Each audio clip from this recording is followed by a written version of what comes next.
আমার প্রিয় মায়েরা বোনেরা, আপনাদের জন্য একটা হাদিস বলে শেষ করব। বিশ্বনবী বলেন, আমার মায়েরা খেয়াল করে শুনুন, বিশ্বনবী আপনাদের উদ্দেশ্য করে বলেন, আল মারআতু ইযা সাল্লাত খামসাহা ওয়া সামাত শাহরাহা হাফিজাত ফুরুজাহা আতাআত বা'লাহা ফালতাদখুল মিন আইয়ি আবওয়াবিল জান্নাতি শাআত। বিশ্বনবী বলেন, ও রমণীরা, ও নারীরা, যে সমস্ত নারী এই চারটা কাজ করবে, এই চারটা কাজের গ্যারান্টি দিবে, তাদেরকে জান্নাতের 8টা দরজার গ্যারান্টি দেয়া হবে। কি চারটা কাজ? 1 নম্বর, আল মারআতু ইযা সাল্লাত খামসাহা, যে নারী 5 ওয়াক্ত নামাজ পড়ে। কি করে?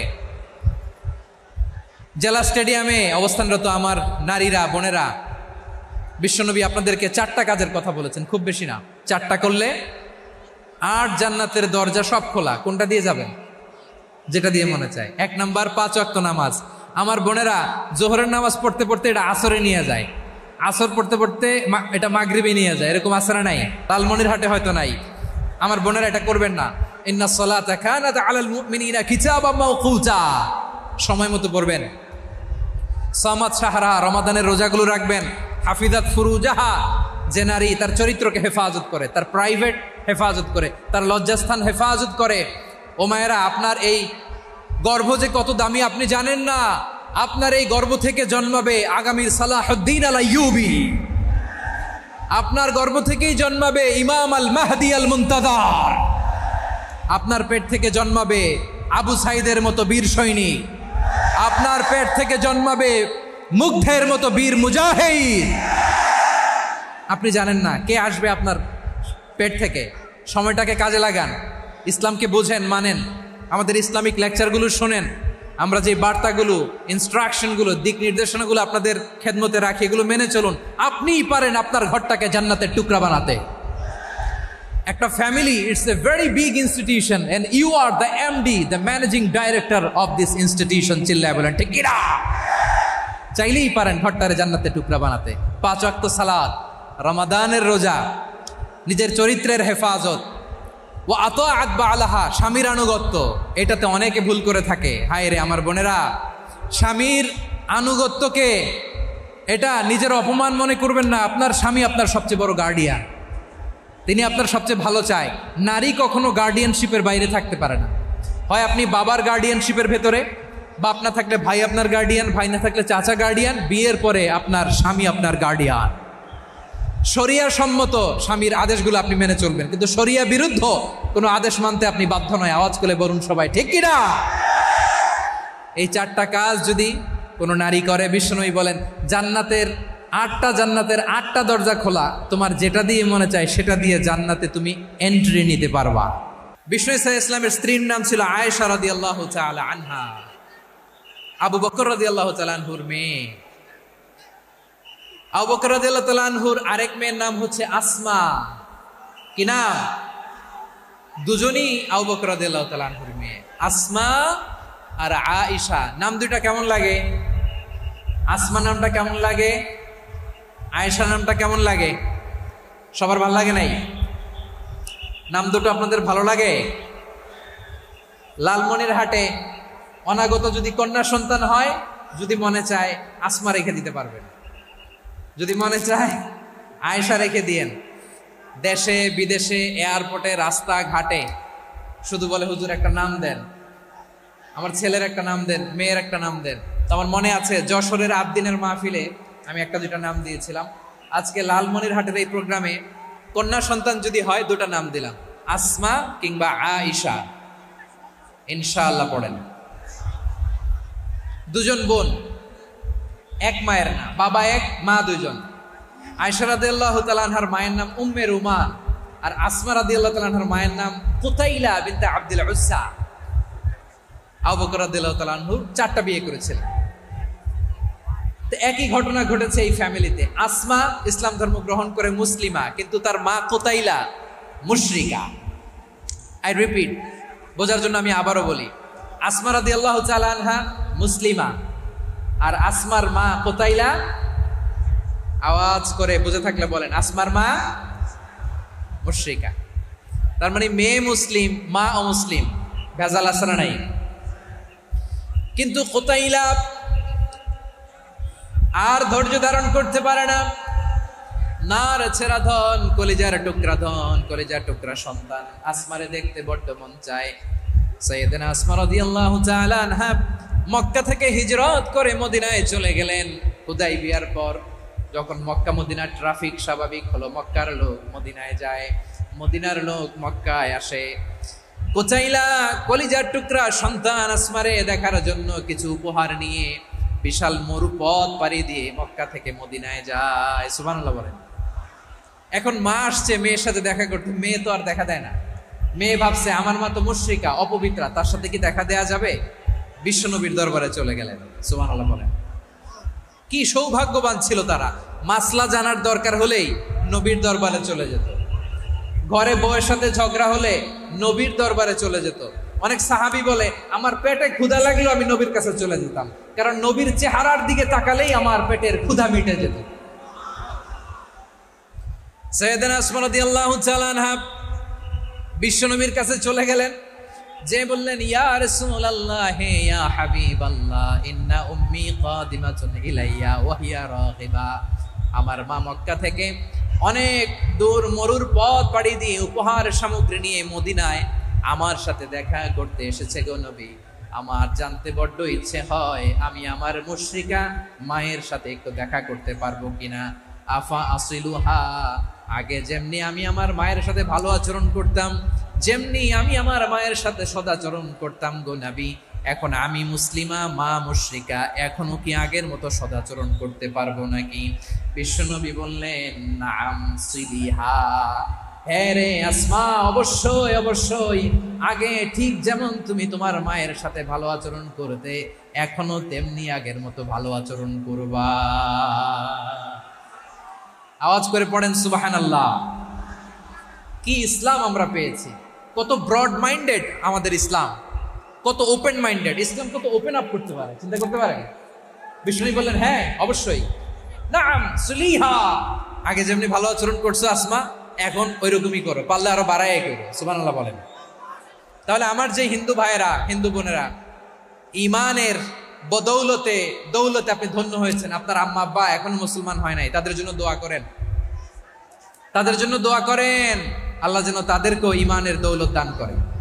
আমরা সবাই পড়ি আমিন, আরো জোরে পড়েন আমিন।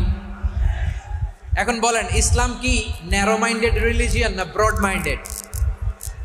লালমনিরহাটের যুবক ভাইরা আওয়াজ করো, ইসলাম কি ন্যারো মাইন্ডেড না ব্রড মাইন্ডেড?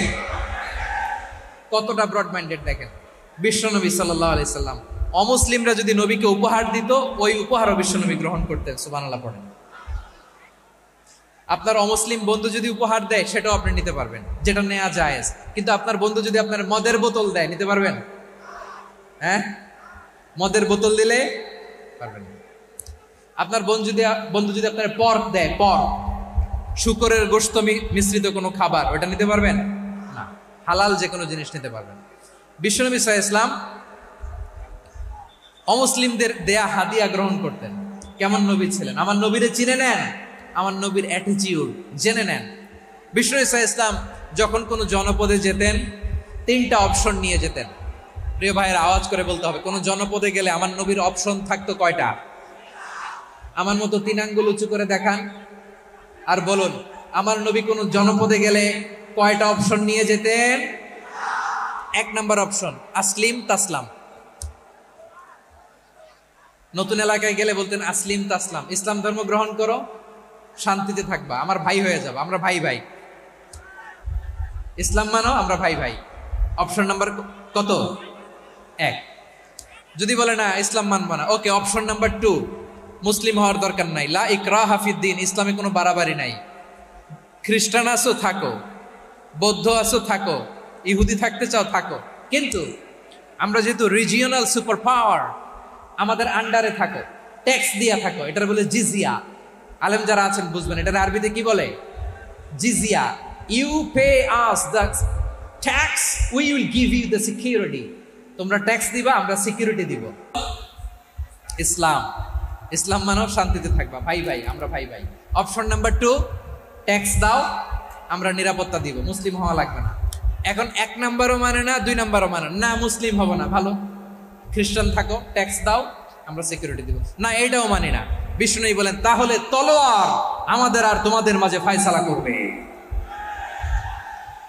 মুসলিমও হবে না, ট্যাক্স দিবা, নিরাপত্তা দিব, আমরা সুপার পাওয়ার, আমাদের আন্ডারে থাকবে, এইটাও না। তাহলে তোমাদেরকে তো আমরা বিশ্বাস করতে পারি না, কখন না কখন বিশ্বাসঘাতকতা করো, কার সাথে মিলে হাত মিলাও, তলোয়ার আমাদের মাঝে ফায়সালা করবে। তখন তিনি জেহাদের সশস্ত্র সংগ্রামের ঘোষণা দিতেন। সুবহানাল্লাহ পড়েন।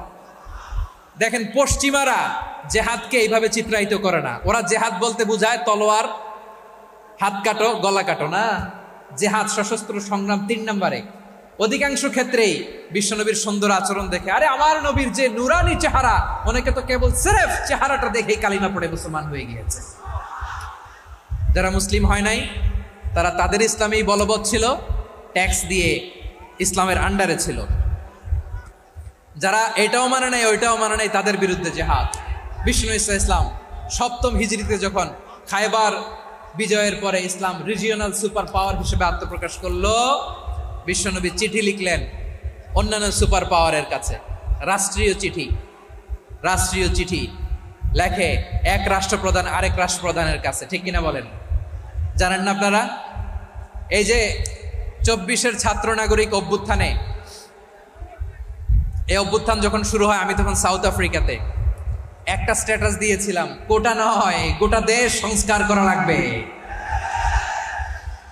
শুধু বাংলাদেশ নয়, সারা বিশ্বের বাংলা ভাষাভাষী লোকেরা এই আন্দোলনের সাথে সমর্থন তারা করেছে, এটাকে সাপোর্ট করেছে, তারা সমর্থন দিয়েছে। আমাদের ইউনাইটেড আরব আমিরাতের বাংলাদেশি ভাইয়েরা তারা সেখানে রাস্তায় নেমে এসেছিল, জানেন? ওইখানে ডেমনস্ট্রেশন করা যায় না, সেখানকার সরকার তাদেরকে যাবজ্জীবন দিয়েছিল। তখন আমাদের এই যে প্রধান উপদেষ্টা ডক্টর মোহাম্মদ ইউনূস সরাসরি G2G বলে, এটা G2G, government to government, G2G, উনি চিঠি লিখলেন যে তাদেরকে, ইউর হাইনেস, হে সম্মানিত আমির, আপনি আমার এই চিঠির কারণে আমার সম্মানে এই 53 জন বাংলাদেশিকে মাফ করে দেন। এই চিঠির বদৌলতে বেকসুর খালাস পেয়ে গিয়েছিল আমাদের ভাইরা। জানেন না এই ঘটনা আপনারা? তাহলে গভর্নমেন্ট টু গভর্নমেন্ট চিঠি দেওয়া হয়। 7ম হিজরিতে বিষ্ণু ইসলাম সব সুপার পাওয়ারের কাছে চিঠি দিলেন, রোমান সম্রাটের কাছে, পারস্য অধিপতির কাছে, মিশরের অধিপতির কাছে, সবার কাছে চিঠি লিখলেন।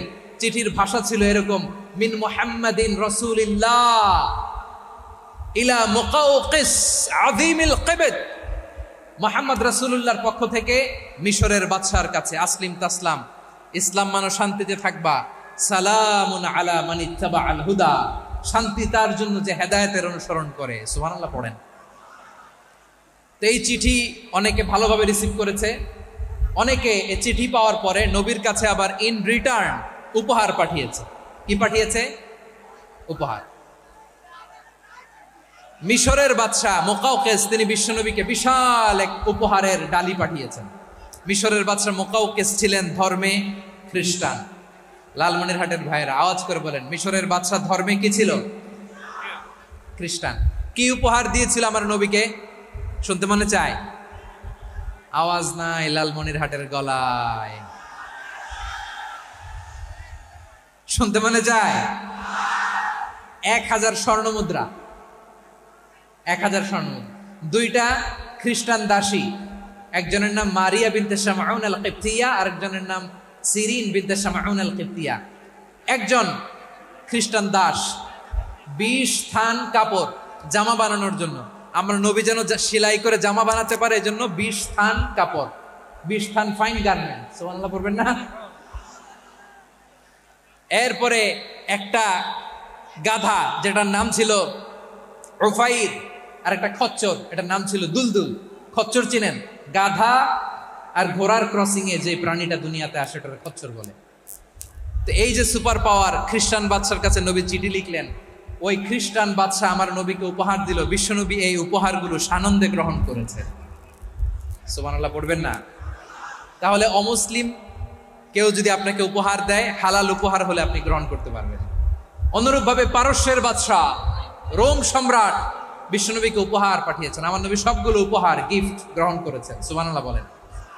তাহলে প্রিয় লালমনিরহাট, আওয়াজ করে বলুন, ইসলাম কি ন্যারো মাইন্ডেড রিলিজিয়ন না ব্রড মাইন্ডেড? আম্মাজান আয়েশার কাছে মাসালা জানতে চায় মেয়েরা, হে আম্মাজান, অগ্নি উপাসকেরা তাদের ঈদের দিন নওরোজের সময় আমাদেরকে পাখি দেয়, নেওয়া যাবে? উনি বললেন ওরা জবাই করে দিলে নেওয়া যাবে না, কিন্তু ওরা যদি ফলমূল এরকম খাবার দেয় এগুলো নেওয়া যাবে। তার মানে অমুসলিমদের দেয়া উপহার এটা গ্রহণ করা যায়। সুবহানাল্লাহ বলেন।